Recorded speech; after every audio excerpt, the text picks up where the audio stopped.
James Carville, a longtime political strategist with a knack for defending the Democratic Party's shift to neoliberalism, now has a problem with what neoliberalism has reduced the party to. In an interview with Vox, Carville offered a pretty salty rejection of woke culture. And he even argued that Biden's biggest attribute is that he's not into faculty lounge politics. They come up with a word like Latinx that no one else uses.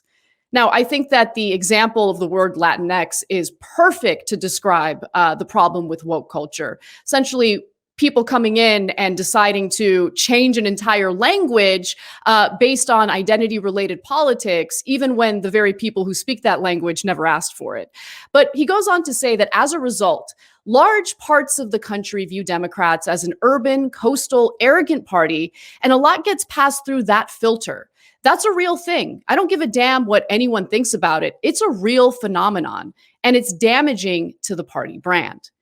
And to be clear, he's right about that. You know, on the surface, when you read these statements, it's hard to disagree with him. Carville, in fact, even brings up the same jarring examples of class de-alignment that the socialist left is concerned about, mentioning how in 2018 in Florida, giving felons the right to vote got 64%. In 2020, a $15 an hour minimum wage. Has anyone in the Democratic Party said, maybe there's nothing wrong with the state of Florida? Maybe the problem is the kind of campaigns we're running.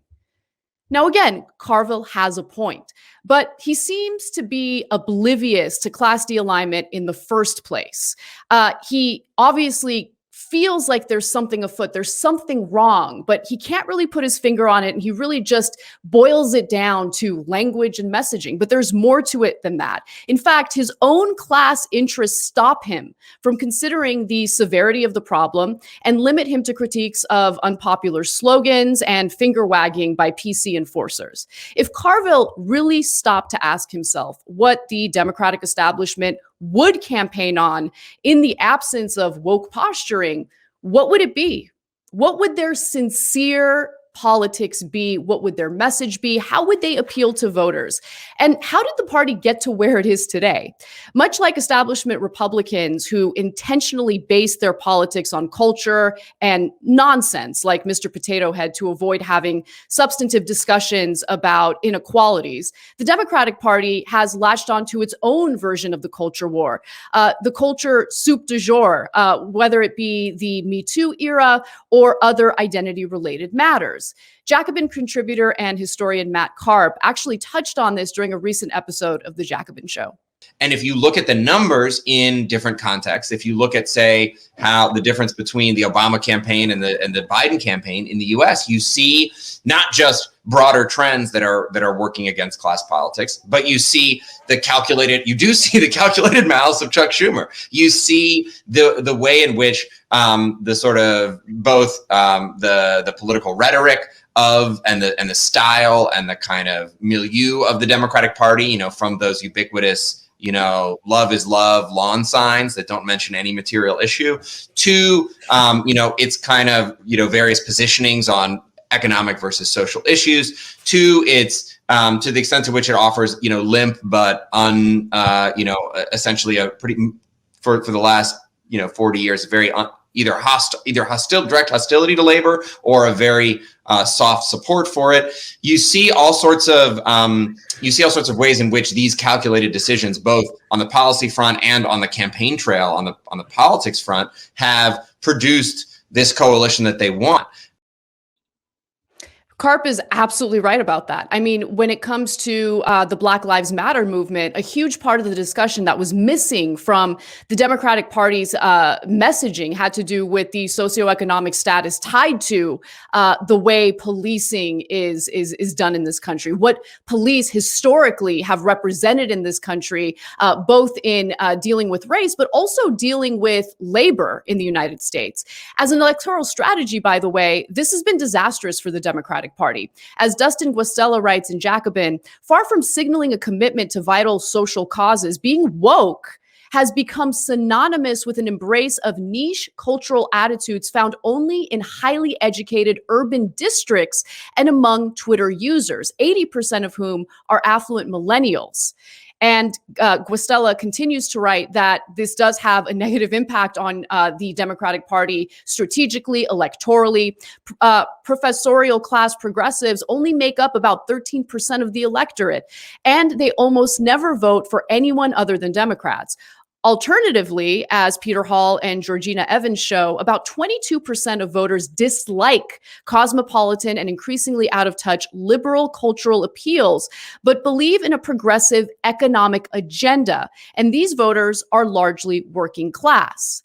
And guess what? We already know what successful Democratic campaigns look like. We know what successful campaigns look like, period, whether it's a Democrat or Republican. We don't even have to travel too far back to witness it, to see it, to understand it. It happened in 2008 with Barack Obama. You see, we Democrats have a very different measure of what constitutes progress in this country. We measure progress by how many people can find a job that pays the mortgage, whether you can put a little extra money away at the end of each month so you can someday watch your child receive her college diploma. We measure progress in the 23 million new jobs that were created when Bill Clinton was president. When the average American family saw its income go up $7,500 instead of go down $2,000 like it has under George Bush. We measure the strength of our economy not by the number of billionaires we have or the profits of the Fortune 500, but by whether someone with a good idea can take a risk and start a new business, or whether the waitress who lives on tips can take a day off and look after a sick kid without losing her job. Now, as we all know, Obama won not one, but two elections by using very similar messaging that appealed to working Americans and their material needs. Now, unfortunately, each time he won, it was followed with policies that only exacerbated the inequality that we're experiencing in this country today. And as a result, there was a giant political price to pay. We drove south from Atlanta about an hour and a half to Fort Valley, where we sat down with 8 black voters from across Middle Georgia. The group was split between Democrats and Republicans, unlike the broader black electorate, which overwhelmingly votes Democratic. We did this to better understand what voters from both parties are concerned about heading into the 2020 election. Raise your hand if you voted for Barack Obama in 2008. Keep your hand up if you voted for him again in 2012. We lost John. And raise your hand if you voted for Donald Trump in 2016. John, I want to start with you. You were for Obama in 2008. I know you supported Donald Trump in 2016. Can you talk a little bit about what appealed to you about President Trump? When I started looking at the Democratic Party and the Republican Party, it kind of seemed like our government lost touch with the people. And so I felt like many that, hey, we needed a bull in the china shop. And I didn't elect President Trump or support President Trump because he had coof, because he had etiquette. No, I wanted a gangster in the daggone White House to just wreck shop. Now, this isn't that difficult to understand. I mean, think about what the Democratic Party focused the majority of its messaging on. It was, yes, the Latinx type language that must be used. You know, you have to act a certain way. You have to speak a certain way. And while all the focus tended to be on these, honestly, superficial cultural issues that didn't even really deal with what various groups of people or various demographics were experiencing, whether it be the Black community, communities of color, what it did was just go around judging other people as either good or bad based on the rhetoric or language they choose to use.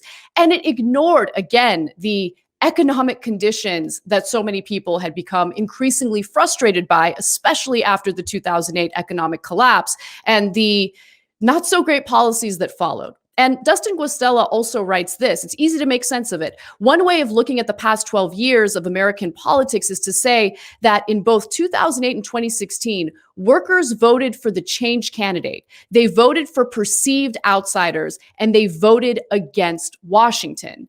And the outsider candidates represented this paradigm shift away from the last several decades of neoliberalism. Now, let's be clear. They were liars and they actually carried out the same policies that they claimed to be against. But their messaging in their campaigning was very different from that. Both Barack Obama and Donald Trump argued that they could save workers. In both campaigns, workers voted for a candidate who promised to take on elites, renegotiate NAFTA, build our education system, and stem the poverty, disease, and violence that plague so many American neighborhoods. Woke framing ends up being a massive political liability for Democrats, and this is being borne out of more and more research. And I'm sure this research is going to lead to a lot of controversy. We'll talk about it in just a little bit. But right before the 2020 election, the Wall Street Journal ran a focus group with Black voters in rural Georgia. This reaction regarding identity politics and PC culture certainly stood out. Take a look. I wanted to talk about political correctness or identity politics in the country. I'm very concerned about that in the society because we are being catered to based on our so-called identity, and we're not anymore talking about what Martin Luther King talked about, character. We're not talking about that anymore. It's skin, it's religion. The least important thing about a person, as far as I'm concerned, is what they look like or what they claim to be. The anecdotal evidence that you just heard is backed up by numbers as well. It's backed up by some research. And while, look, Democrats, of course, certainly continue to attract the majority of Black voters, the fact of the matter is they lost some ground in 2020 where Trump was able to increase his support among these groups of voters. For instance, Trump won 12% of the Black vote, which is the highest share for a Republican candidate in the past 20 years. Trump also improved on his 2016 performance among Hispanic voters. He achieved the highest level of Hispanic support, 32%. And more recently, a new study from a pair of political scientists from Yale offer us even more evidence that most people of all identities dislike identity-framed politics. English and Kala surveyed 5,081 adults and asked them about 6 policies: increasing the minimum wage to $15 an hour, forgiving $50,000 in student loan debt, affordable housing, the Green New Deal, Medicare for all, decriminalizing marijuana, and erasing prior convictions. The participants in the survey were randomly assigned to read about these policies in a race, class, or class plus race frame. And the results were fascinating / really not that surprising when you understand the popular nature of universal policies as opposed to policies that are targeted toward one group of people versus the other. Broadly, the political scientists find our results are consistent with much of the existing research that shows many white Americans and Republicans in particular remain wary of endorsing policies explicitly aimed at achieving racial equity. Furthermore, this is the part that's relevant. We find that a class frame that speaks to the economic impacts of these policies is generally the most effective at increasing policy support across a wide range of demographic subgroups. And by the way, this was true of Democrats and independents as well. Unsurprisingly, white Republicans are the most opposed to woke signaling, but they find that racial framing decreases support across the board for race-neutral progressive policies. That's a big problem, especially when you consider the messaging that we're seeing from the Democratic Party today. And while the Bernie campaign allowed many of us to organize in a way that was left but not woke, far too often the left embraces wokeness in their own campaigning, messaging, and election postmortems. Guastella writes about this as well, and I think he provides important examples. Progressives and socialists are now pairing ambitious and urgently necessary proposals like Medicare for all with widely unpopular and sometimes counterproductive policy positions. Further, progressives have embraced a radicalized worldview that reduces whole populations to their skin color. This is a giant problem. And I feel that it's not really being addressed enough because it comes across as incredibly insulting to the very people that we are trying to represent, that we're trying to improve the lives of. Woke ideology has prevented many on the left from grasping the possibility that a Mexican American may care more about healthcare than immigration, that a woman might be more motivated by economic promises than electing a first female president, or that Trump might be able to improve his vote share among working class Black voters. In order to build a coalition broad enough to actually win, in order to implement the policies that we want, this type of thinking actually needs to be rejected by the left. Depending on your definition, the working class makes up between 55 and 70% of the country. The vast majority of this group shares a great deal in common politically, but in our broader political culture, working people are more often expected to sort themselves into groups in groups called communities than they are encouraged to think of themselves as part of a class. Decided to just get past that word. I have a difficult time pronouncing it. So let's end with what Carville had to say about Biden. This high praise regarding Biden's rejection of woke language and woke culture. For the most part, Carville is right. Biden was willing to engage in deficit spending, for instance, to pass the coronavirus relief bill, and has also, of course, proposed an infusion of federal funding into proposals to improve our infrastructure, both physical and human infrastructure. Now, there are some issues, though, because immediately after passing his relief bill, you may have noticed that the Biden administration has now pivoted to the deficit hawk posturing that we should be concerned about. And you can hear it in the speech that he gave to a joint session of Congress. Take a listen. How do we pay for my jobs and family plan? I made it clear we can do it without increasing the deficits. Let's start with what I will not do. I will not impose any tax increase on people making less than $400,000. But it's time for corporate America and the wealthiest 1% of Americans to just begin to pay their fair share. Just their fair share. Now, obviously, the wealthy do not want to pay their fair share. Corporations don't want to pay their fair share. And based on where we see the current debate at right now, you can notice that even Biden himself is not trying to increase the corporate tax rate to what it was before the Trump administration, 35%. He proposed 28%, and the end result is likely going to be 25%.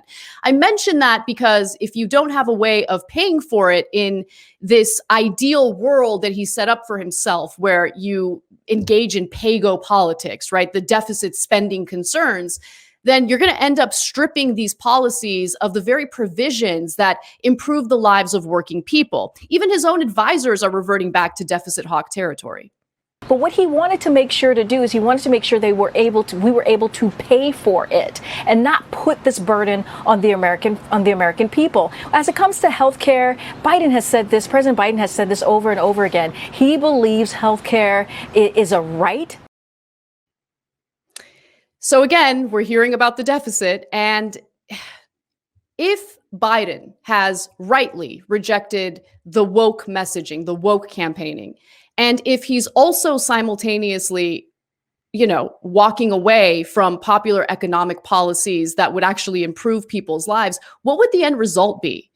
Now, David Dayen, I have to share this point of view because it's important. Biden doesn't have to be so concerned about paying for these proposals as he goes. If there's any type of spending that doesn't require paying for it, as they are investments that pay off in the future, it's infrastructure spending, be it physical or human infrastructure. The fact sheet on the American Families Plan cited a paper showing that every dollar invested in early childhood education yields $7.30 in benefits. So why are we paying for it ahead of time? Again, it's an investment in the future that pays dividends. So Biden should continue with the policies and the ideas that he had in the beginning of his administration, the ideas that actually improve people's lives, and refuse to give in to the deficit hawk framing on how governing should be done. And to be quite honest with you, if he doesn't do that, if he doesn't actually provide the results of the promises that he made during his campaign and during the beginning of his administration, much like we experienced with Obama, there will be a political price to pay. And so it's not just about avoiding the woke posturing. It's also about promising messaging that you're going to improve the lives of workers materially and then following through on those promises. And I definitely think that this is the perfect type of discussion to have today on May Day, International Workers' Day. And Nando, I'd love for you to come in and have that discussion with me. Well, yeah, I mean, the Carville thing reminds me a little bit of that famous quote in Big Lebowski, the "You're not wrong, you're just an asshole." Because Carville obviously is one of the architects of the Bill Clinton campaign, which was the sort of full embrace of neoliberalism by the Democratic Party. It was the final victory of neoliberalism within the Democratic Party. It kind of gave a bipartisan sheen to neoliberalism after the Reagan administration and Bush Senior. And I find it interesting because Bill Clinton himself, the Clintons have rebranded themselves as like woke icons in a way. Bill Clinton, his original political innovation was to dial back the wokeness, so to speak, even back then of the Democratic Party, in that, they got crushed when they sent two Northern liberals to be their standard bearers in Walter Mondale and Michael Dukakis, who was from Massachusetts, and Mondale was from Minnesota. Clinton was this like Southern guy who, could speak with a Southern accent, and he,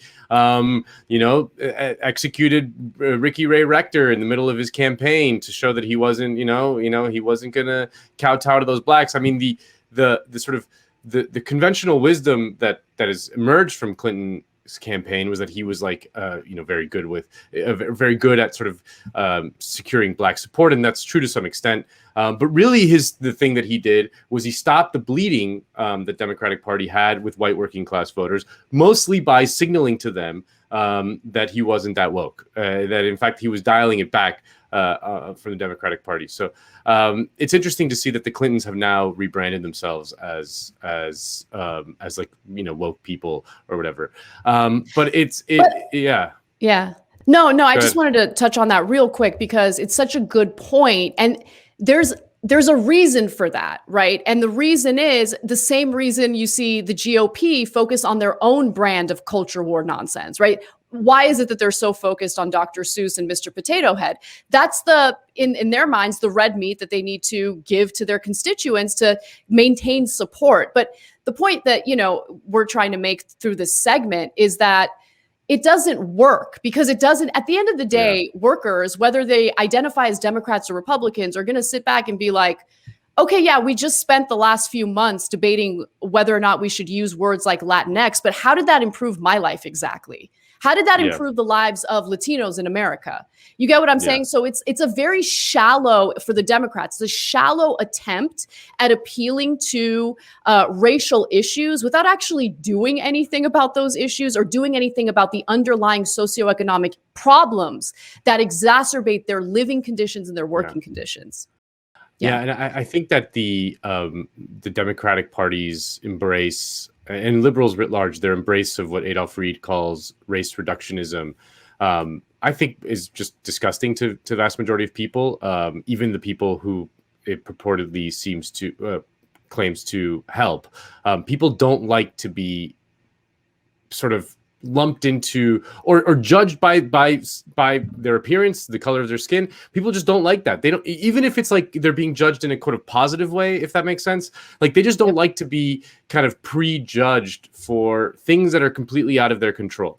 And it's not just like wrong on a tactical level, like, which it is. It's very clear, the data, as you show in the segment, is very clear that people just hate that. Outside of like a small elite that kind of benefits from that, it's clear that most people hate that. But it is also wrong.